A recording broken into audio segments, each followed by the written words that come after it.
Wan gari wan nama gammachiisu bicara kana di beta Ali lebih pasal ali kana udah gari fakka nama serap cimdar boy fakka udah bangke nabi gak usah yang kurang bangke wan beda sih mata kau ni nak mau batin di kantor tu tawanya negara mata kerja hanya tu nama wanya tu itu macam apa dia ukuran mau fitnya saya udah wanya tu nanti fakka gua akara tahu matu dah kosibat ni asitar budak tapi boleh karena akara sih nak bonten dah mungkin akara nama kana anu enggak hai karena nak isi wanya ni wan ledi karena nak isi ni lebih tangga pada ramai wan faedah kerana sifat ni kalau mau nama kata soal nabi kata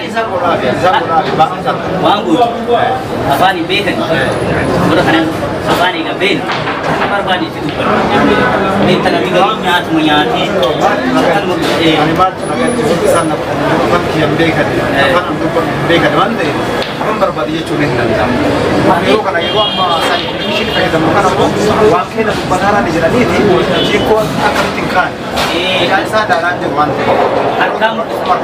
arkam di batas sudah dan ini kita lagi lokal namun tabai yo arkam sata yani galaf yo jani le ada aga yani galaf kana fi wurin suka nami yo kana amasi afani pe ne am tu duban bis sakadenya sakadenya ke nyanto dikati umami mal la ko asina oh ina man ka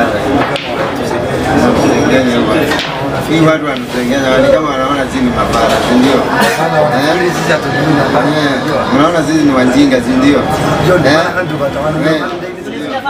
ana tena wama Ifa mukulis. Ifa wani wanaona matani.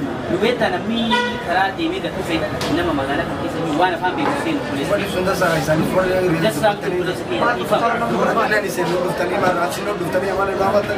Wa sinaman. Sasilo tani samara ni tani ka barmadu ka mata de. Mata yo barmadu ka ko isi kon barmadu na mata ni samani mata ko isi. Wani samana. Itu kuta apa namanya? Itu saya ini. Awak tahu kalau ujung dari naga tu, orang fikir sih satu. Awak tu senang jalan lebih